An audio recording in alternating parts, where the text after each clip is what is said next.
Cable T V operators association നടത്തുന്ന ധർമ്മസമരത്തിന് പിന്തുണയേറുന്നു. കുത്തകകൾക്ക് നിരക്കുയർത്താൻ അടക്കം ഒത്താശ ചെയ്യുന്ന തരത്തിൽ ചെറുകിട കേബിൾ ടി വി വ്യവസായത്തിന്റെ നടുവൊടിക്കാൻ KSEB നടത്തുന്ന ഗൂഢനീക്കത്തിനെതിരെയാണ് ഭരണ പ്രതിപക്ഷ വ്യത്യാസമില്ലാതെ രാഷ്ട്രീയ പാർട്ടികളും സംഘടനകളും പ്രതികരിച്ചത്.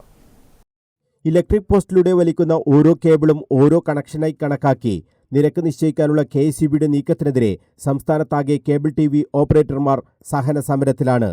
ചെറുകിട കേബിൾ ടി വി മേഖലയെ സംരക്ഷിക്കാനുള്ള ആ പോരാട്ടം കേബിൾ ടി വി ഓപ്പറേറ്റേഴ്സ് അസോസിയേഷന്റെ നേതൃത്വത്തിലാണ് നടന്നുവരുന്നത്. കണ്ണൂർ വൈദ്യുതി ഭവന് മുന്നിൽ നടന്ന ധർണാ സമരത്തിൽ ഓപ്പറേറ്റർമാരുടെ പ്രതിഷേധം ആളിക്കത്തി. ഈ പോരാട്ടത്തിന് പൊതുസമൂഹത്തിന്റെ ആകെ പിന്തുണയാണ് ലഭിക്കുന്നതും. ഭരണ പ്രതിപക്ഷ വ്യത്യാസമില്ലാതെ രാഷ്ട്രീയ പാർട്ടികളും സംഘടനകളും COA നടത്തുന്ന ധർമ്മസമരത്തിന് ഒപ്പം ചേർന്നു. 3 പതിറ്റാണ്ടായി ഒരേ വിഷയം ഉയർത്തി പോരാടുകയാണ് cable T V operators association എന്ന് COA സംസ്ഥാന എക്സിക്യൂട്ടീവ് അംഗം KV രാജൻ പറഞ്ഞു. 35 വർഷത്തോളമായി കേബിൾ ടി വി വ്യവസായം കേരളത്തിൽ ആരംഭിച്ചിട്ട്. ഈ വ്യവസായം ആരംഭിക്കുമ്പോൾ അന്ന് ഭരിച്ചിരുന്നത് കരുണാകരൻ സർക്കാരായിരുന്നു. അദ്ദേഹത്തിന്റെ കീഴിൽ കടവൂർ ശിവദാസനായിരുന്നു അന്ന് മന്ത്രി. അന്നു മുതൽ ഇന്ന് രണ്ടാം പിണറായി സർക്കാർ ഭരിക്കുമ്പോഴും KSEBയുമായി ബന്ധപ്പെട്ട കേബിൾ ടി വി ഓപ്പറേറ്റർമാരുടെ ആവശ്യത്തിനും അവരുടെ തൊഴിൽ സംരക്ഷണത്തിനും യാതൊരു ഉപാധിയും കണ്ടെത്താൻ ബോർഡിനോ അതുപോലെ സർക്കാരിനോ കഴിഞ്ഞിട്ടില്ല എന്നുള്ളതാണ് യാഥാർത്ഥ്യം. ചെറുകിട സംരംഭങ്ങൾ വേണ്ട, കുത്തകകൾ മാത്രം മതിയോ എന്നതാണോ സർക്കാർ നയമെന്ന് ധർണയെ അഭിസംബോധന ചെയ്ത DCC president advocate Martin George ചോദിച്ചു. കുത്തക മുതലാളിമാരുടെ ഒത്താശയോടുകൂടി ഇലക്ട്രിസിറ്റി ഡിപ്പാർട്ട്മെന്റ് ഇത്തരം സമീപനങ്ങൾ എടുക്കുമ്പോൾ ഉണ്ടാകുന്ന ഭവിഷ്യത്ത് എന്ന് പറയുന്നത് ഇത് സാധാരണക്കാരുടെ മേൽ കൂടി അടിച്ചേൽപ്പിക്കുന്ന ഒരു ഭാരമായി മാറുകയാണ്. ഇത്തരം സംരംഭങ്ങളെ തകർത്തുകൊണ്ട് കുത്തക മുതലാളിമാർക്ക് ഇവിടെ കടന്നു വരുവാനുള്ള ഒരു സാഹചര്യം ഒരുക്കി കൊടുക്കുന്നുണ്ട് എന്നുള്ളതാണ് നമുക്ക് കാണാൻ വേണ്ടി സാധിക്കുന്നത്. അതുകൊണ്ട് ഇലക്ട്രിസിറ്റി ഡിപ്പാർട്ട്മെന്റ് ഞാൻ ചോദിക്കുന്നത്, ഒരുപാട് സ്ഥലങ്ങളിൽ അവർക്ക് കിട്ടാനുള്ള പണങ്ങൾ ഒരുപാട് കുടിശ്ശികകൾ കിടക്കുന്നുണ്ട്. അത്തരം കുടിശ്ശികകളൊന്നും തന്നെ അവർക്ക് കാര്യമില്ല. പക്ഷേ ഇവിടെ സാധാരണക്കാരുടെ വിഷയങ്ങൾ, ആ സാധാരണക്കാരന്റെ ഒരു സംരംഭം, ആ സംരംഭത്തിനെ നിലനിർത്തിക്കൊണ്ടു പോകേണ്ടതിന് പകരം ആ സംരംഭങ്ങളെ എങ്ങനെ തീർക്കാം എന്നുള്ള രീതിയിലേക്ക് ചിന്തിക്കുന്നത് ഒരു ശരിയായ നിലപാടല്ല എന്നുള്ളതാണ് സൂചിപ്പിക്കാനുള്ളത്. ഇപ്പോഴത്തെ കേബിൾ ടി വി നിരക്ക് കുത്തനെ ഉയരാൻ ഇടവരുത്തുന്ന സമീപനം ഉണ്ടാകരുതെന്ന് BJP കണ്ണൂർ നോർത്ത് ജില്ലാ പ്രസിഡന്റ് KK വിനോദ് കുമാർ പറഞ്ഞു. നിരക്ക് പിടിച്ചു നിർത്തുന്നത് കേബിൾ ടി വി ഓപ്പറേറ്റർമാരാണ്. KSEBയുടെ കേബിൾ ടി വി വിരുദ്ധ സമീപനം തിരുത്തണമെന്നും വിനോദ് കുമാർ ആവശ്യപ്പെട്ടു. ഇന്ന് 250, 270, 300 രൂപ പ്രതിമാസം വാടക നൽകി ആണ് ആളുകൾ ഉപയോഗിക്കുന്നത്. KSEBയുടെ ചില നിബന്ധനകൾ വരുമ്പോൾ സ്വാഭാവികമായും അതിന് കേബിൾ ടി വി ഓപ്പറേറ്റർമാർ അതിന് വഴിപ്പെടുമ്പോൾ ഇതിന്റെ വാടക കുത്തനെ ഉയരുന്ന സാഹചര്യം ഉണ്ടാവും. ആത്യന്തികമായി ബാധിക്കുന്നത് ജനങ്ങളെയാണ്. കേബിൾ ടി വി സംവിധാനങ്ങളെ ഒരിക്കലും മാറ്റിവെച്ചുകൊണ്ട് ഇന്നത്തെ ജീവിതം അസാധ്യമാണ്. നമ്മുടെ ലോകത്ത് നടക്കുന്ന പല കാര്യങ്ങളും ജനങ്ങളുടെ മുമ്പിൽ എത്തിക്കുന്നതിൽ നിർണായകമായ ഒരു വലിയ പങ്ക് വഹിക്കുന്നത് ഈ കേബിൾ ടി വി ഓപ്പറേറ്റർമാരാണ് എന്നുള്ള കാര്യം പറയാതെ വയ്യ. ഇടതു സർക്കാരാണ് കേരളം ഭരിക്കുന്നത്. ചെറുകിട സംരംഭങ്ങളും സംരക്ഷിക്കണമെന്നാണ് മുന്നണിയുടെ നിലപാട്. കേബിൾ ടി വി മേഖലയോട് KSEB കാണിക്കുന്ന തെറ്റായ സമീപനം തിരുത്തണമെന്ന് CPI നേതാവായ വെള്ളോറ രാജനും ആവശ്യപ്പെട്ടു.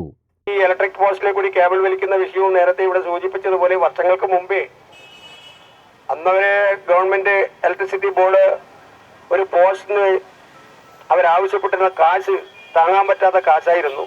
അതിനെതിരായി തുടങ്ങിയ സമരം ഇന്നും അത് നടത്തേണ്ടി വരുന്നു എന്നുള്ളത് ലജ്ജാകരമാണ്. പ്രത്യേകിച്ച് കേരളത്തിൽ ഇടതുപക്ഷ ജനാധിപത്യ മുന്നണിയുടെ ഗവൺമെന്റ് ഭരിക്കുമ്പോൾ തൊഴിലാളികളുടെ ഭാഗത്ത് നിൽക്കേണ്ടുന്ന ഒരു പ്രസ്ഥാനം ഭരണ നേതൃത്വം കൊടുക്കുമ്പോൾ അതിന്റെ ഭാഗമായ ഇലക്ട്രിസിറ്റി ബോർഡ് ഇത്തരം തൊഴിലാളി ദ്രോഹ നിലപാടുകൾ സ്വീകരിക്കുന്നത് ശരിയല്ല. അത് തിരുത്താൻ ഗവൺമെന്റ് മുന്നോട്ട് വരണം എന്നുള്ളതാണ് എനിക്ക് ആവശ്യപ്പെടാനുള്ളത്. തങ്ങൾ കുത്തകൾക്ക് എതിരാണ് എന്നത് പ്രസംഗത്തിൽ മാത്രം പോരാ എന്ന് വ്യാപാരി വ്യവസായി ഏകോപന സമിതി ജില്ലാ പ്രസിഡന്റ് ദേവസ്യ മേച്ചേരി പറഞ്ഞു. ചെറുകിട സംരംഭങ്ങളെ സംരക്ഷിക്കാൻ സർക്കാരിന് കഴിയണം. KSEBക്കെതിരായ കേബിൾ ടി വി ഓപ്പറേറ്റർമാരുടെ പ്രക്ഷോഭത്തിന് വ്യാപാരി സമൂഹത്തിന്റെ പിന്തുണ ഉണ്ടാകുമെന്നും ദേവസ്യ മേച്ചേരി പറഞ്ഞു. കുട്ടികൾക്ക് യഥേഷം ഈ മേഖലയിൽ പിടിമുറുക്കാൻ കഴിയുന്ന വിധത്തിലുള്ള പ്രവർത്തനങ്ങളാണ് ഗവൺമെന്റിന്റെ ഭാഗത്തുനിന്ന് ഇതുവരെ നടന്നുകൊണ്ടിരിക്കുന്നത്.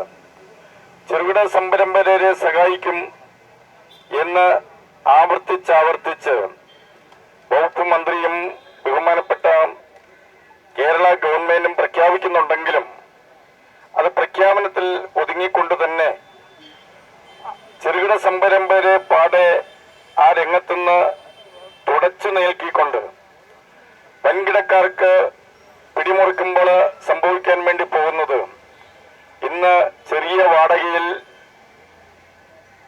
വിവരങ്ങൾ അറിയാൻ ആളുകൾക്ക് സാധിക്കുന്ന സമയത്ത് വർദ്ധിപ്പിച്ച വലിയ തുക നൽകിക്കൊണ്ട് സാധാരണക്കാരായ ആളുകളുടെ ജീവിത നിലവാരം തകർക്കത്തക്ക വിധത്തിൽ സാമ്പത്തിക ബുദ്ധിമുട്ട് അനുഭവിക്കുന്ന വിധത്തിലേക്ക് ഈ രംഗം കൂടി തള്ളിവിടാനുള്ള ആസൂത്രിതമായ നീക്കമാണ് ഇവിടെ നടന്നുകൊണ്ടിരിക്കുന്നത്. KCB ഉദ്യോഗസ്ഥർ ജനപക്ഷത്ത് നിൽക്കണം, കുത്തകൾക്ക് മാത്രം എല്ലാം എന്ന സമീപനം തിരുത്തണമെന്ന് വ്യാപാരി വ്യവസായി സമിതി ജില്ലാ പ്രസിഡന്റ് P. വിജയനും ആവശ്യപ്പെട്ടു. നമുക്ക് ജീവിക്കാൻ നിങ്ങൾ വേറെ സഹായങ്ങളും ചെയ്യേണ്ടതില്ല. ഈ കേബിൾ കെട്ടാൻ വേണ്ടി പോസ്റ്റിനൊരു അനുമതി കിട്ടിയാൽ മതി. അതുപോലും അനുവദിക്കാത്ത എന്നാൽ കോർപ്പറേറ്റുകളുടെ പേയ്മെന്റ് നയത്തിന്റെ ഭാഗമായിട്ട് അവർക്ക് എവിടെ വേണമെങ്കിലും എന്തെങ്കിലും ചെയ്യാൻ വേണ്ടി പറ്റും. ഇപ്പൊ തൊഴിൽ നികുതി കൂട്ടി 120 രൂപ അടക്കണത് 500 അടക്കണം, 300 അടക്കുന്നതാൽ 900 അടക്കണം. ആ നിലയിൽ സാധാരണക്കാരന്റെ മേൽ കുതിരേറുന്ന സമീപനം സ്വീകരിക്കുന്ന സർക്കാരുകളായിട്ട് മാറാതെ സാധാരണക്കാരനെ ഒപ്പം നിൽക്കുന്ന സർക്കാരായിട്ട് മാറാനും ജനകീയ സർക്കാരായിട്ട് മാറാൻ വേണ്ടി സാധിക്കുന്ന ഭരണാധികാരികളായിട്ട് ഭരണത്തിൽ വരേണ്ടതുണ്ട്. കുത്തകൾക്ക് വേണ്ടി KCBയിലെ ഒരു വിഭാഗം ഉദ്യോഗസ്ഥർ നടത്തുന്ന നീക്കങ്ങളെ തുറന്നു കാട്ടുകയാണ് കേബിൾ TV ഓപ്പറേറ്റേഴ്സ് അസോസിയേഷൻ ചെയ്തത്. സർക്കാർ ഈ വിഷയത്തിൽ അടിയന്തരമായി ഇടപെടണമെന്നതാണ് COAയുടെ ആവശ്യം. കേബിൾ TV മേഖലയെ ആകെ ഇല്ലാതാക്കുന്ന തലത്തിലേക്ക് KCB ഉദ്യോഗസ്ഥർ പോയാൽ ആയിരക്കണക്കിന് പേർക്കാണ് തൊഴിലില്ലാതാകുന്ന അവസ്ഥയുണ്ടാവുക. ചെറുകിട കേബിൾ TV സംരംഭങ്ങളെ തകർക്കുന്ന സമീപനത്തിൽ നിന്നും KCB പിന്മാറണമെന്നാണ് ധർണയിൽ പങ്കെടുത്ത എല്ലാവരും ആവശ്യപ്പെട്ടത്. News bureau, Kannur.